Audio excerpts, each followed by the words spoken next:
Good afternoon, everyone. I'm Karen Brodie. I'm Deputy Director here at the Creative Industries Policy and Evidence Centre, Creative PEC. And it's my pleasure to welcome so many of you today to the online launch of our latest State of the Nations report, Growth Finance for the Creative Industries. The Creative PEC is funded by UKRI via the Arts and Humanities Research Council, and we thank them for their ongoing support and commitment to our work. The Creative PEC is led by Newcastle University in partnership with the Royal Society of the Arts.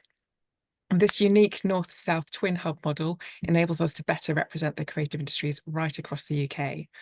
And today we'll be discussing the latest research on growth finance in the creative industries. And the timing couldn't be more critical. The government has just this week launched its green paper to consult on its new industrial strategy, with the creative industries rightly highlighted as a priority area for growth. And today we're going to delve into venture capital finance and where is and where isn't benefiting from the opportunities. A few housekeeping notes before we begin. Firstly, today's event will last an hour and it will be recorded and available shortly on the Creative PEC's YouTube channel. And by registering for this event, you'll soon receive our latest State of the Nations report directly into your inbox. But if not, you can find it on our website. And later in the session, we'll be inviting your questions via the chat function. So if you have any questions, please do post them there. You can select to do that anonymously if you wish to.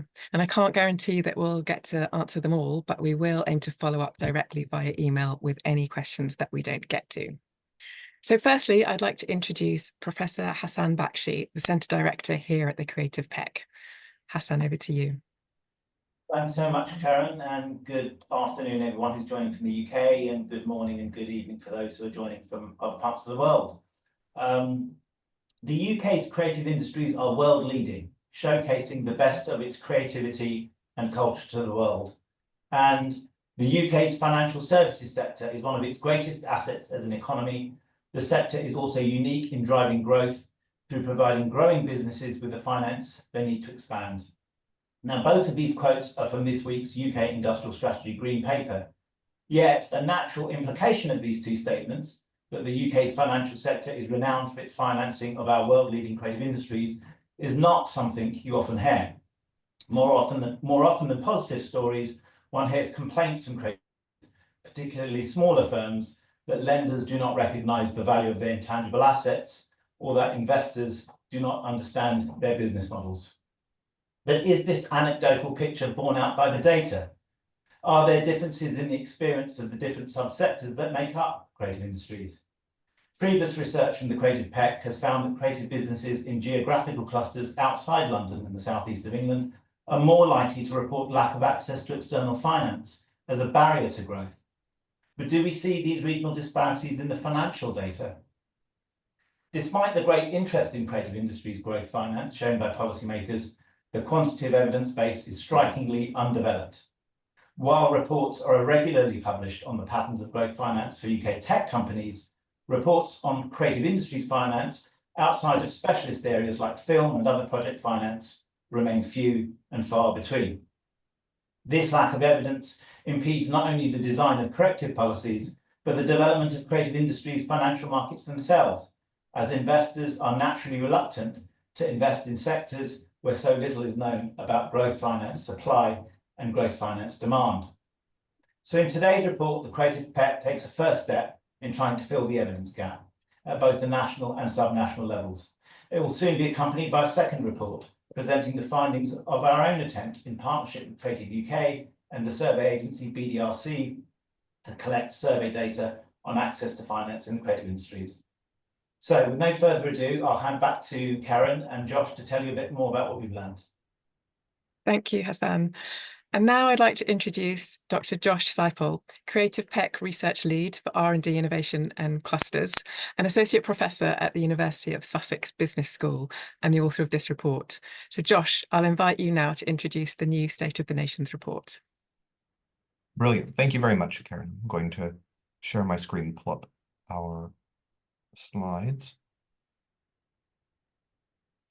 Yes, so thanks very much to everyone who's joining this event from wherever you are.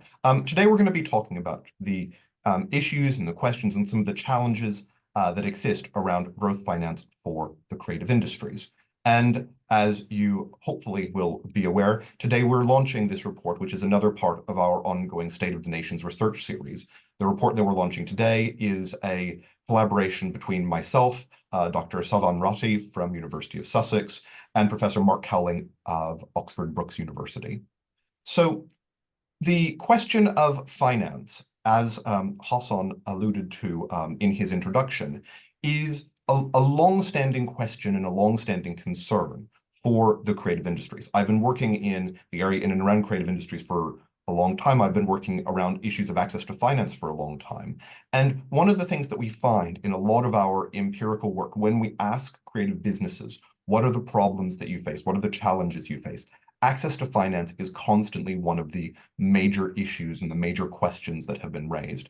And this is a real issue because the ability for companies that wish to grow to be able to access the finance that they need to be able to take advantage of their opportunities is really crucial. It's a crucial part of any economy to ensure that you've got growing businesses and they're able to get the capital that they need.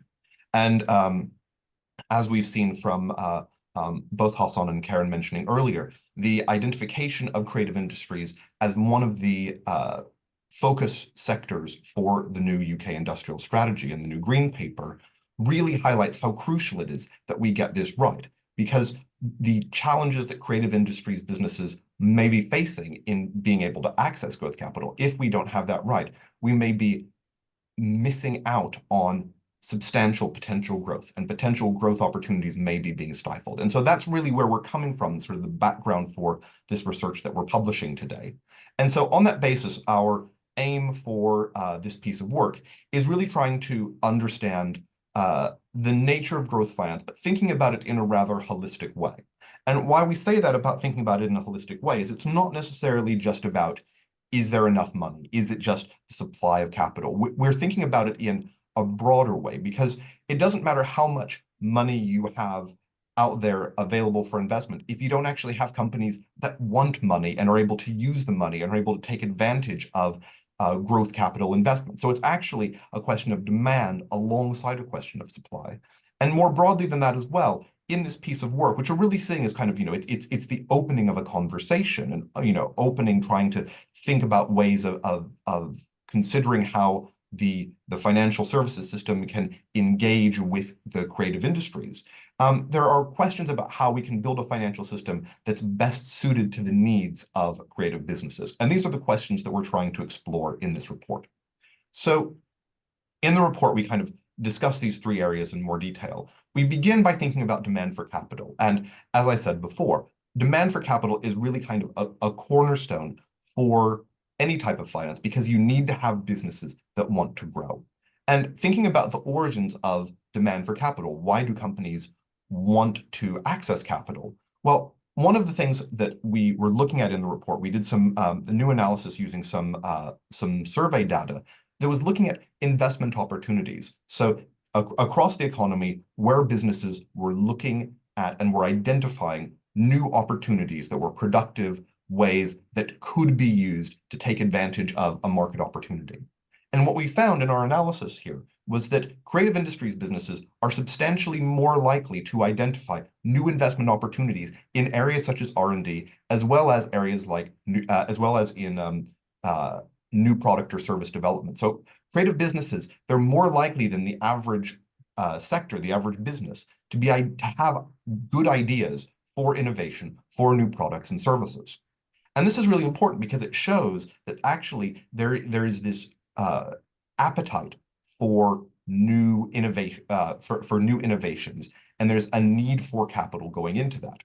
And this kind of ties in as well with things that we know about the creative industries, because we know that the creative industries are a very innovative sector. So a majority of creative businesses are engaged in innovation in some way. And on that basis, the question of access to finance then is very much tied up with questions of innovation and R&D, because the majority of creative industries businesses are engaging in innovation.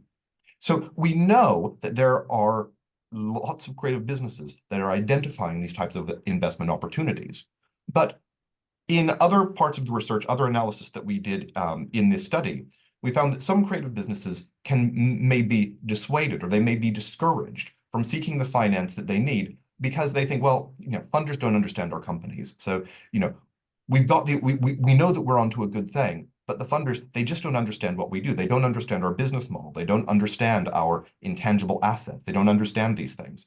And there's some evidence that we find here that some companies that have need for capital may actually decide, you know what, it's not worth it. And they turn away and they don't seek capital. And that's a loss for the economy. Companies that have the possibility, have the growth, but decide, nah, it's not worth it. That's a problem. And so we identify this and frame this as one of the challenges that come up from demand for capital. And on balance, looking at all of the evidence that we have, we really focus on the importance of investment readiness. And the idea of investment readiness is having companies that have the knowledge, they've got the skills, they've got their businesses configured in a way that will allow them to take on and engage with external investment. They know what getting external investment means, they know what investors are looking for, and they're prepared to grow their companies. And this is a really important thing for creative industries because a lot of creative industries, businesses, they might have an interest to grow. So previous survey work by the Creative Industries Council in 2017 showed that 73% of creative businesses had aspirations to grow their business. There's a lot of desire there. What there may not be is actually the ability to take that interest and enthusiasm, but convert it into concrete demand that is ready to receive external investment. So on the first level, we spend time in the report talking about demand for capital. But then we start thinking a bit more about the supply of growth capital. And we talk about growth capital here, we're talking about things like angel investment and venture capital investment, so equity growth investment.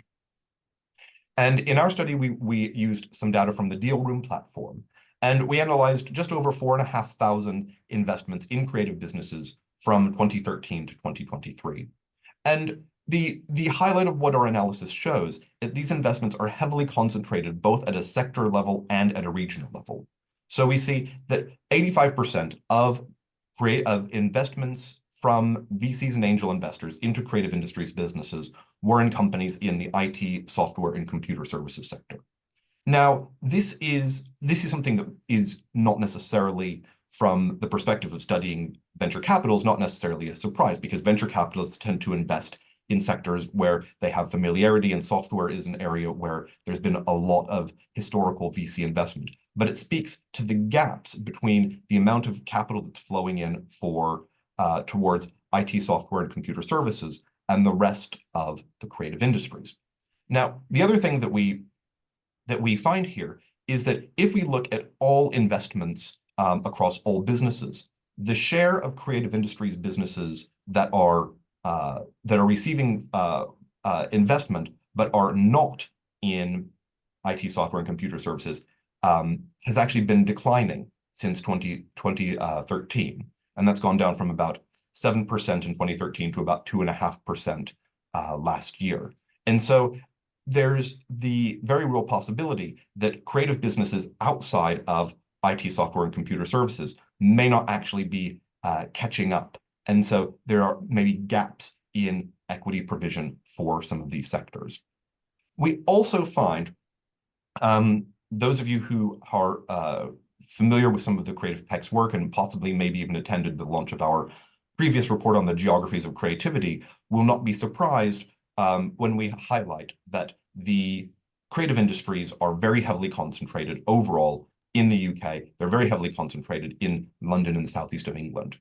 What we find in our analysis of the investment data is that this trend is repeated in this case as well. So we see 63% of investment from VC and angel investors went into London and the southeast.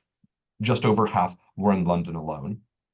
And so this really speaks, again, to the challenge that we face in trying to address broader issues around regional inequality in the UK, because if growth capital isn't flowing to businesses around the UK, where is that growth going to be coming from? And this poses real legitimate questions. And it shows that these regional inequalities are exacerbated in the area of investment, just alongside some of the areas that we've explored in our previous Creative PEC research.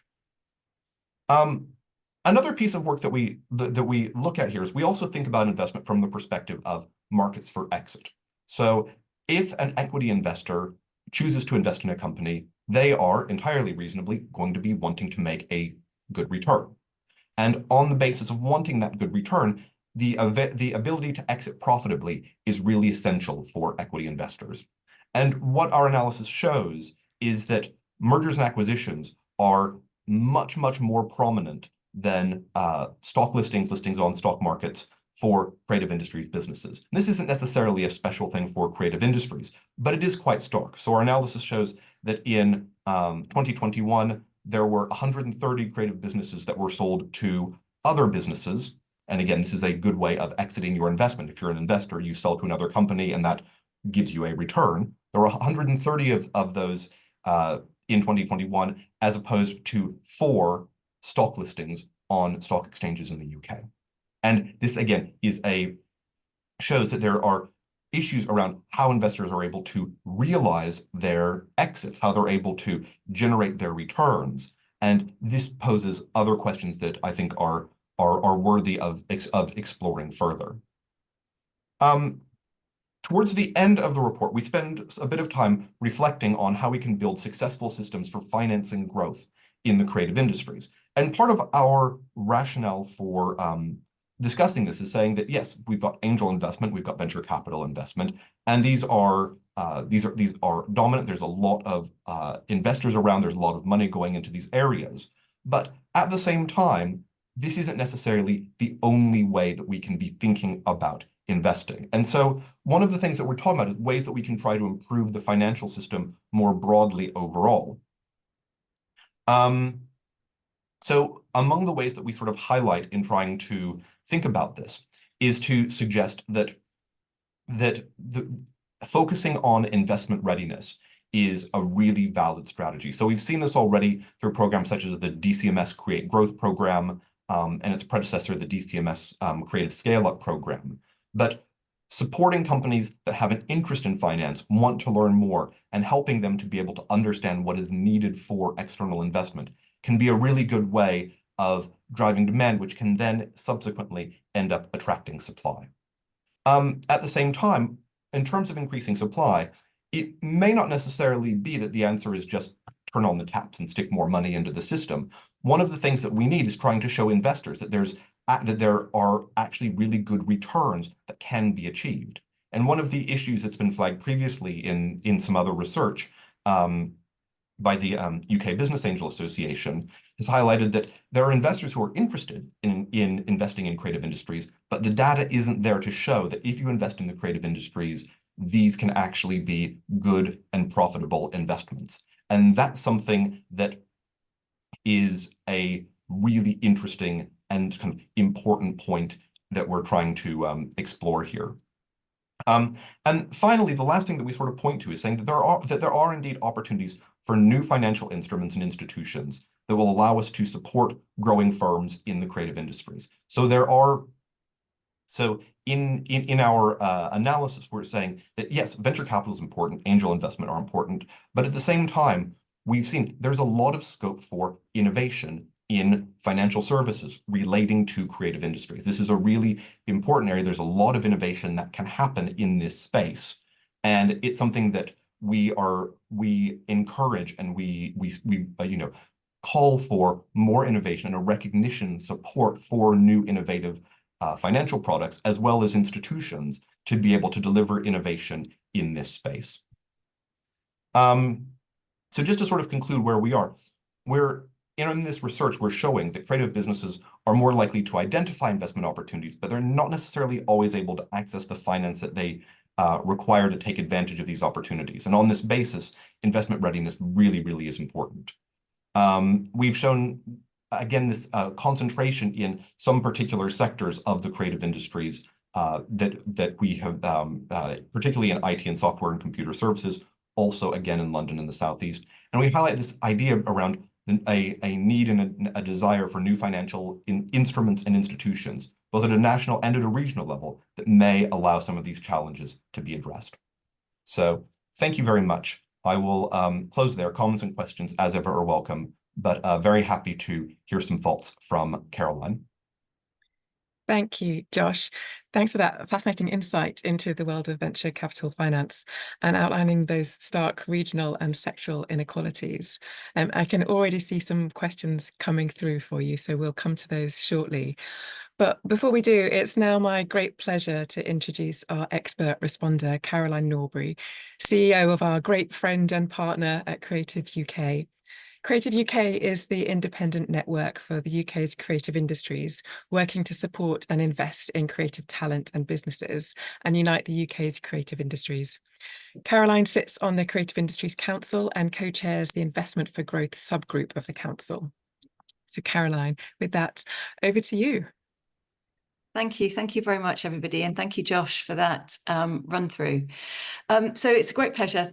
Thank you very much to invite me to respond. I feel like, you know, I was going to say we're nearly at budget day, so maybe we're working on that pattern. But anyway, I think one of the things that's very clear from the report and Josh's presentations just now is that the cultural and creative industries are primed to drive the future of the UK economy, and really primed to you know, to help us in our growth objectives. But we need to help them unlock their full potential, and so therefore we really need to radically rethink how capital supports creativity.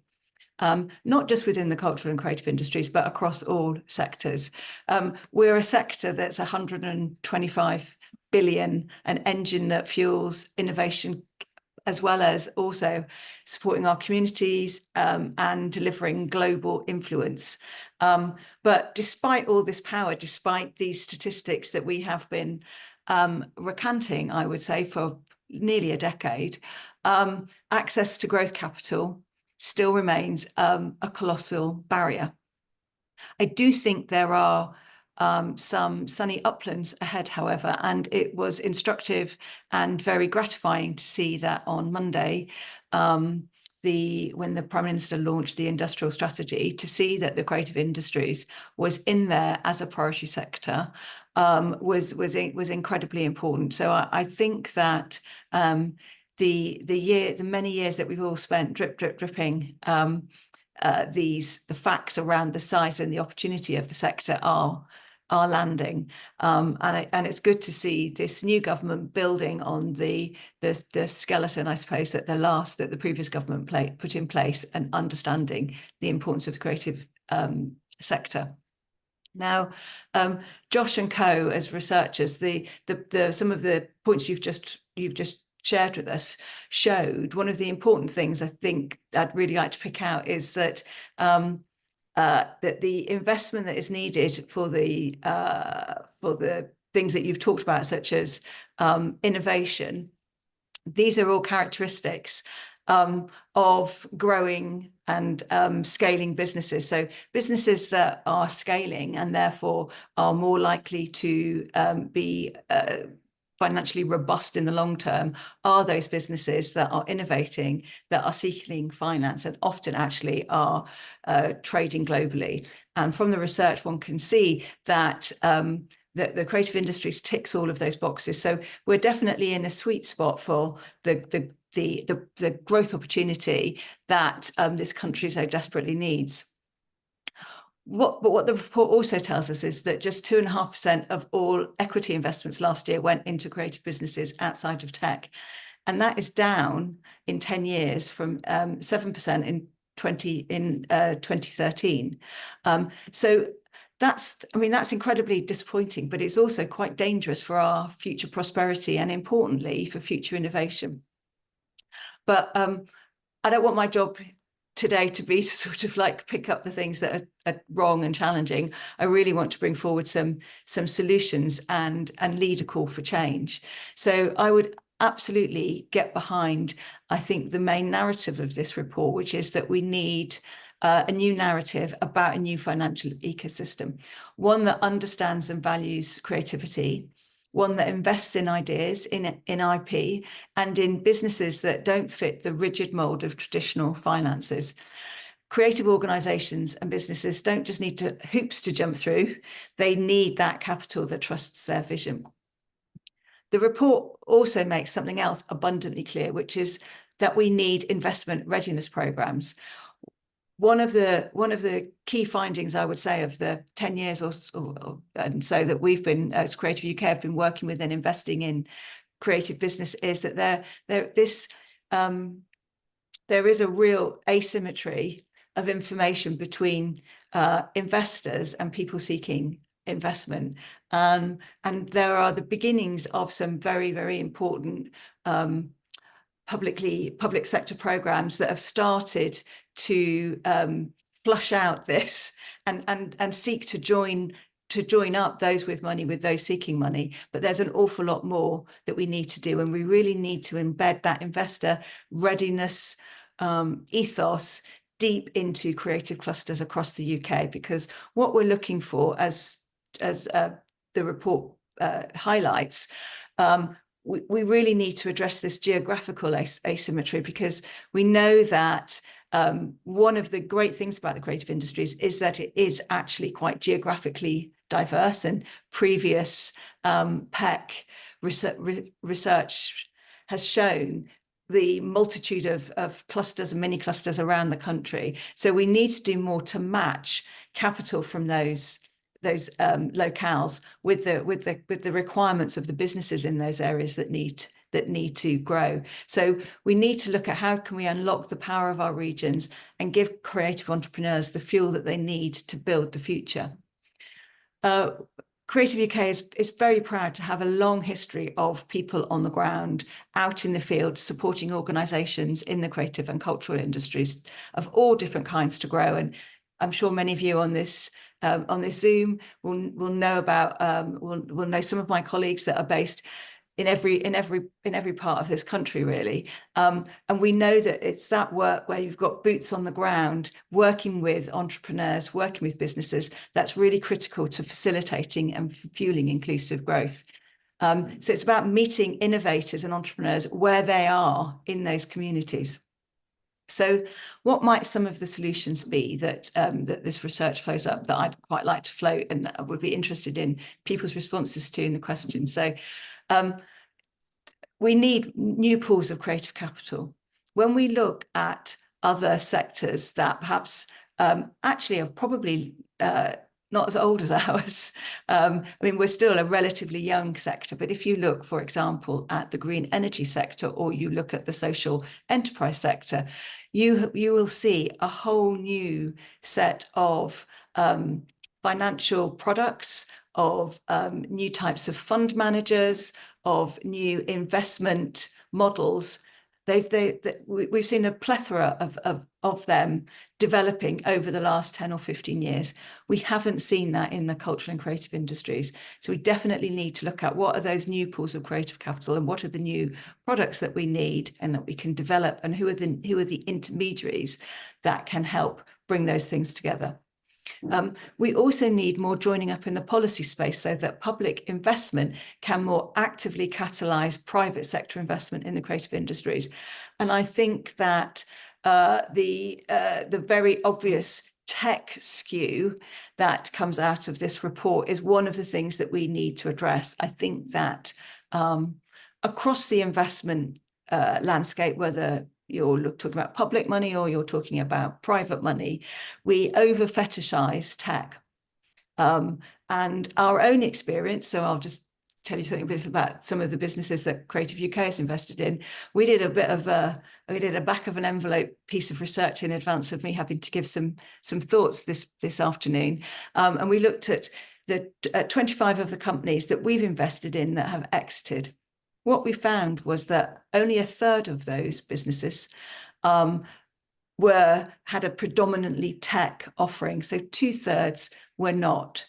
So I think that we need to get more of these case studies out in the world, because I think we're just scratching at the surface. Technology is absolutely integral to an awful lot of innovation, but creative industries are much more than that. We are about content.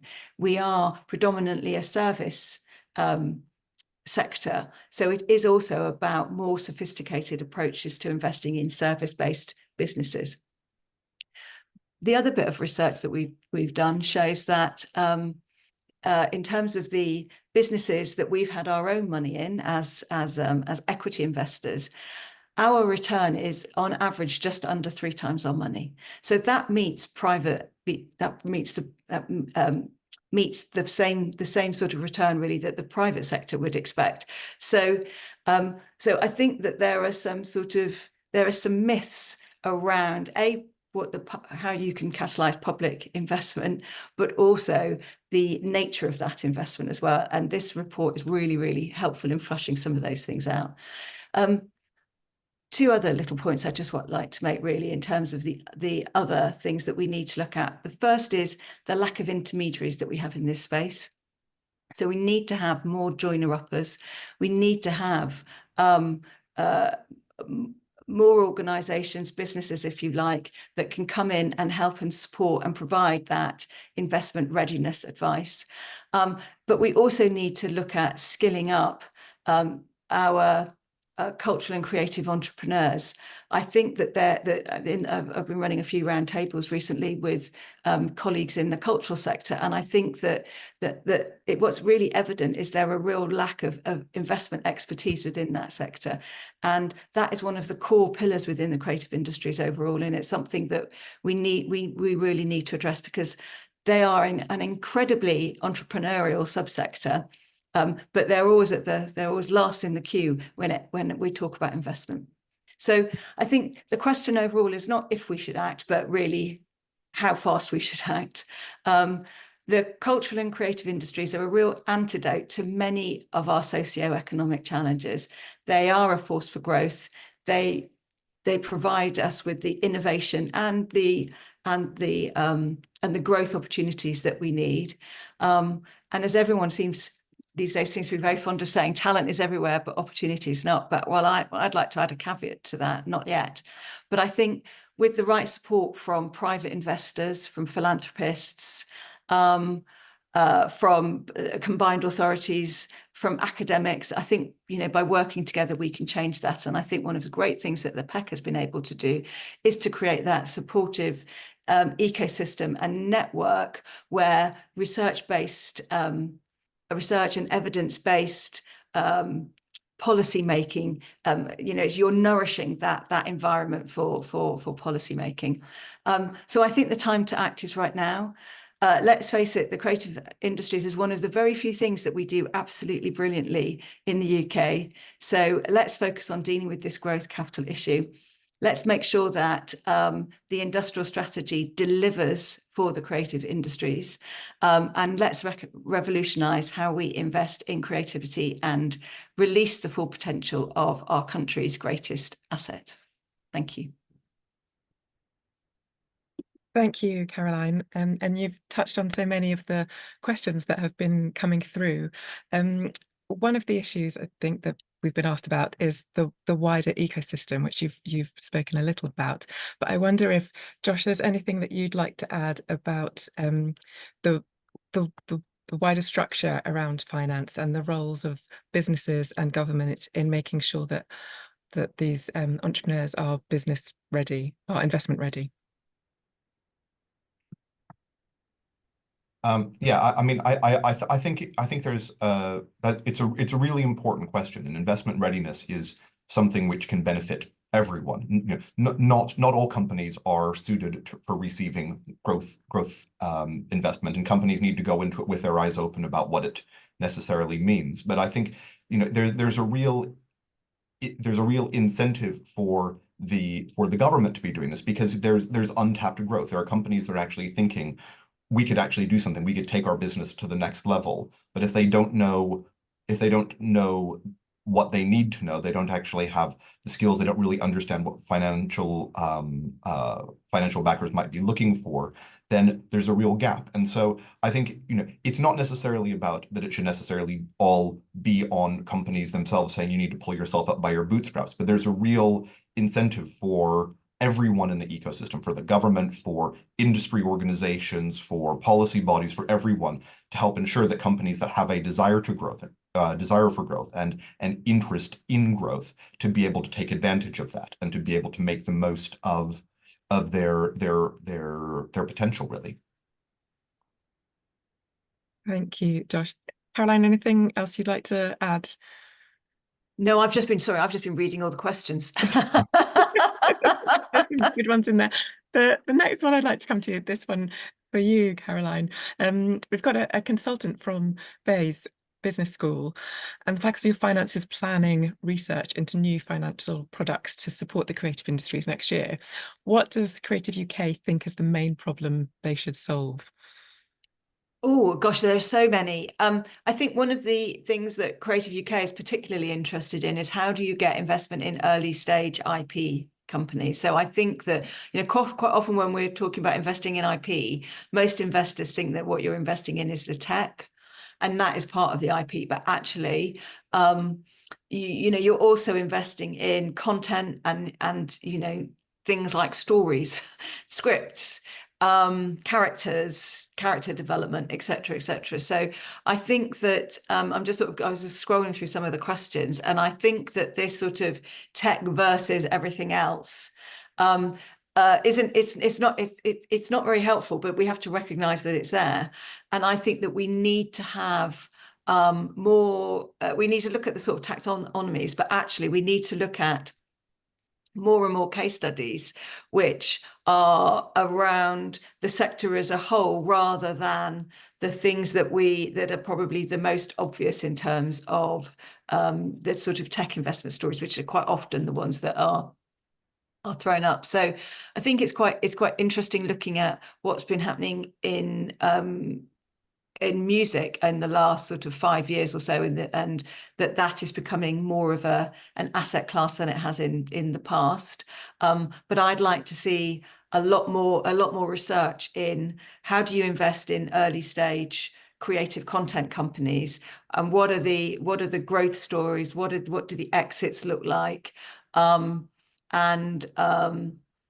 ultimately, I suppose what I'm really interested in, although I think it's quite tricky, is how do you create that sort of circular approach where the huge commercial returns that come from the development of that talent, so more of that can trickle back into the parts of the ecosystem that are currently usually reliant, I would say, on some form of public investment, and quite often actually just individual investment. So when you look at early talent development, you know that a lot of that is coming from arts organizations, you know, individuals themselves, but we need to work on a more sophisticated way of how do we replenish that investment, because as you will all know, the sorts of sources of public funding are so tight, and they're not going to get any better, really, I don't think, in at least the next 5 to 6 years. So so that early stage is the bit that I would particularly welcome some research on. Thank you. We've also had quite a few questions around more around place and regions, and I wonder, Josh, if you're able to just share a bit more about how the differences between your findings in different regions, and perhaps define what we mean by the Southeast and the areas there. Yes, exactly. I mean, one of the things that we see is that within the UK, sort of as we define regions, the Southeast is a very, very broad area. So it kind of goes all the way from Kent and Medway all the way over to kind of Oxford and then down to the south coast. It's a very broad area. And I mean, in the research that we sort of highlighted here, we've looked at the main regions, but we also dug a little bit deeper into our analysis, looking at creative clusters. So looking at the 55 creative clusters previously identified by DCMS, as well as creative microclusters as previously identified in some of our Creative PEC work in the past. And I mean, one of the things that we find, which I think is really interesting, is that 95% of all investments took place in creative clusters or creative microclusters. And so we really see that there's a lot of the activity in these types of investments are existing in places where there's already been at least some degree of critical mass already. And I think that's a really important point, is that, the issues around finance are complementary to so many of the other issues that we have around clusters. It's about trying to build up places that have a critical mass where there are creative communities, creative businesses working together, and where those things are beginning to build up and sort of grow that way, then with appropriate some more support, there can then be demand for finance as well. So it's something where it is going to be limited in certain parts of the country, but we know that there is a lot of creative clusters in the UK, and these are the places that are getting the investment. And so I think one of the things that I kind of tend to view when we think about issues around access to finance in general in these areas is there's a lot of well, I tend to think about it in terms of kind of horses for courses. We want to be able to be supporting high growth companies that are coming out of clusters as well. At the same time, places that are not creative clusters, not creative microclusters, they have very distinctive business needs, and we need to ensure that companies in those places are having their demands met, but those may not necessarily always be the same things. Well, thank you. And I think that responds to some of the questions, some of the comments around the Prime Minister's reference yesterday to forgotten places, and where the forgotten places of the creative industries sit within the UK. Something else that's come up through these questions is whether creative businesses should be held to the same standard as other businesses, and how we might better incentivize investors to invest in creative businesses because of the holistic benefits that they provide. Caroline, is this something you'd like to respond to? Yeah, no, absolutely. I mean, I think absolutely they should. So, I mean, I think that when one talks about investment, it's a sort of a catch-all phrase for a whole range of different interventions. Okay, so people invest different types of money in different types of businesses for different types of outcomes. So, for example, at next week, I'm going to be talking to a group of impact investors and family offices. What they're looking for as a return on their money is one thing. It's very different, for example, from one of our products is a venture debt. Is a venture debt loan that we have, and we're looking. We would use that to invest in companies at a particular growth stage, and we would expect a commercial return from that. But we're also sort of, if you like, almost at a parity, also invested in impact, but probably, we're probably something like 51% more interested in the commerciality than the impact. So I think it really depends what type of business you are, what your objectives are, and what is the growth capital that you need to help you achieve those objectives. I think there is sometimes a bit of sloppy thinking that all creative businesses are somehow inherently good for society, and I don't think, I would imagine that most people on this call are academics, so I can't accuse anybody of sloppy thinking, but I think that's a bit sort of, that's a bit jargonistic and not true, because there are lots of creative businesses that perhaps don't act all the time with the best intentions. So I don't think that, or not that they don't act with the best intentions, but they're not. There is a sort of a variant, shall we say, of business objectives. So I think that as I say, different businesses need different types of money, and different investors will be attracted to that panoply of creative businesses. I think that sort of behind the question perhaps is maybe some sort of inquiry around those organisations that sit more in the sort of subsidised sector. which are operating usually as a not-for-profit, and where public good is their public good and probably sort of cultural excellence are at the heart of their mission and purpose. And I suppose I refer really to my previous answer, which is therefore they're seeking a specific type of investment that is for those objectives. Brilliant. Thank you, Caroline. And we've had a question here related to that. How do public funders and arm's length bodies need to change and adapt their processes to support this agenda? Shall I come back to you? Yeah. So I think the sort of one of the central tenets of this research shows the need for investment readiness, and I think that we really need to up our game in understanding how money works, really, and also understanding that it's a two-way dialogue. And there's one of the questions in here is about, do we need to educate investors as well as educating investees? And I think we absolutely do need to do that, because I think that I am astounded at how rubbish we've been as a sector, actually, that despite that huge figure of 125 billion, how few people know it, even though it feels to me like it's the first thing I say every time I speak.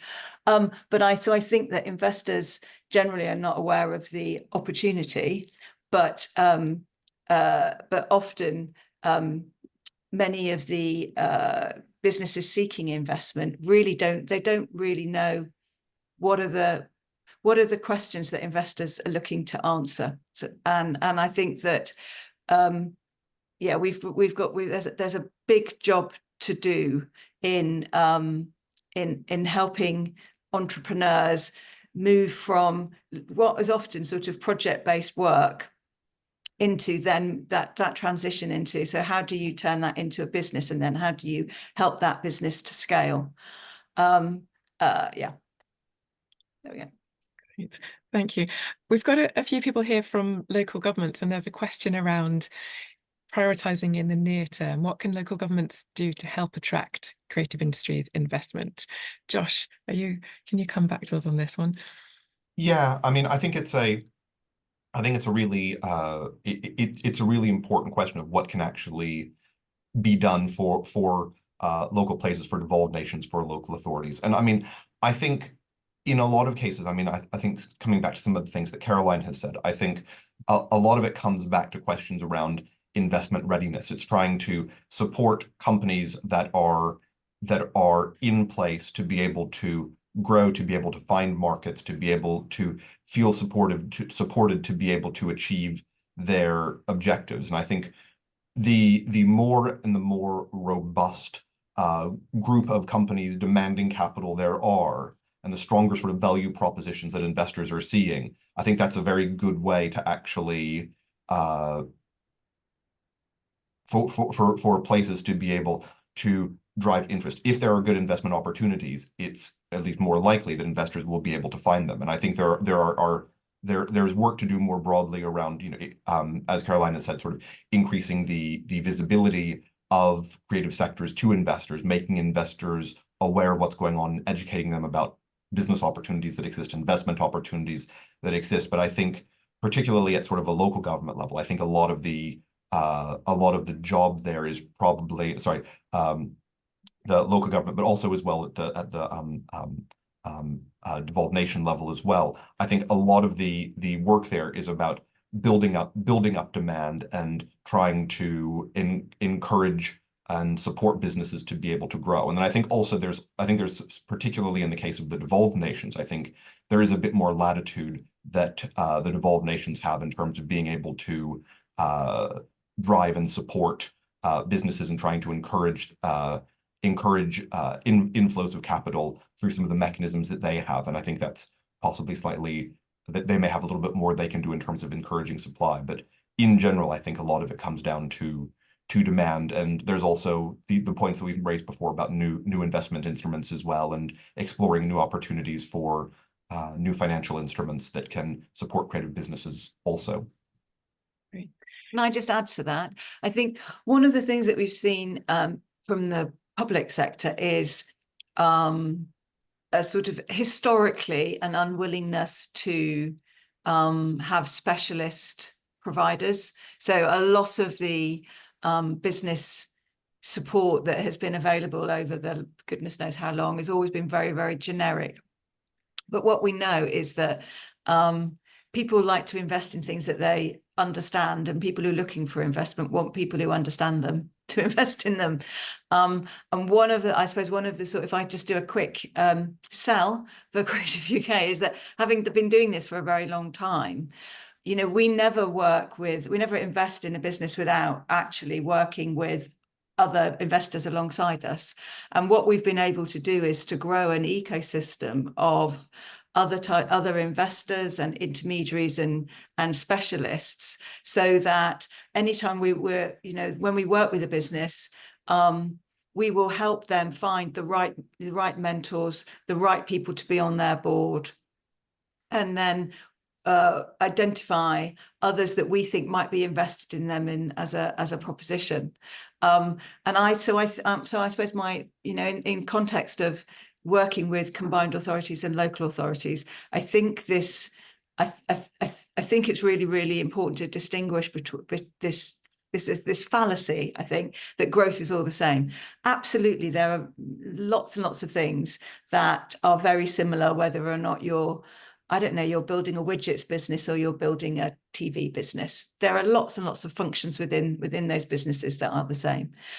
However, there are some really, really specialist things that are not the same. And actually, the markets that those businesses need to sell in, and the visibility that those businesses need in those other in front of their suppliers and the supply chain and so on, that can't be replicated by something that's generic.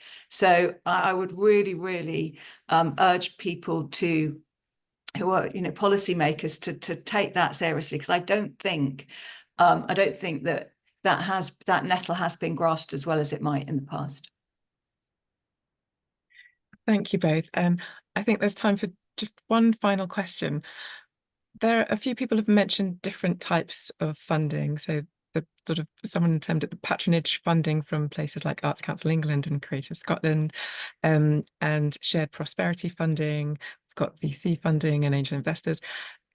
Josh, is there anything that your research has shown about different types of funding and how we might like to use these in the future, what their role is in the future?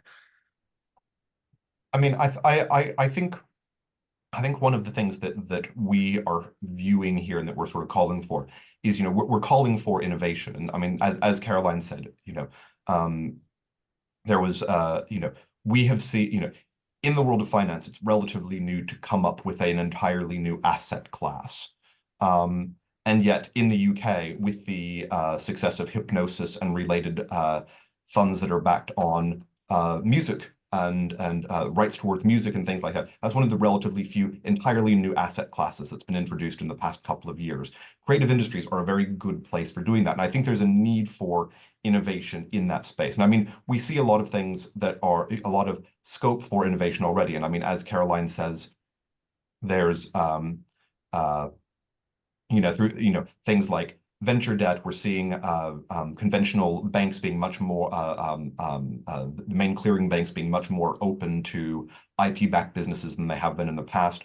We've also seen a lot of interesting things around impact investing and things like that. So I think there's a lot of scope, there's a lot of demand, but I think one of the things that we want to be encouraging is an environment where innovation can take place and there's scope for innovative behavior, and that these can actually take off and can make the most of the unique characteristics of the creative industries, realizing that it may not be that actually it's creative industries as a complete group, but it may actually be specific factors as well, and specific subsectors and specific groups of businesses, again, in line with what Caroline was saying.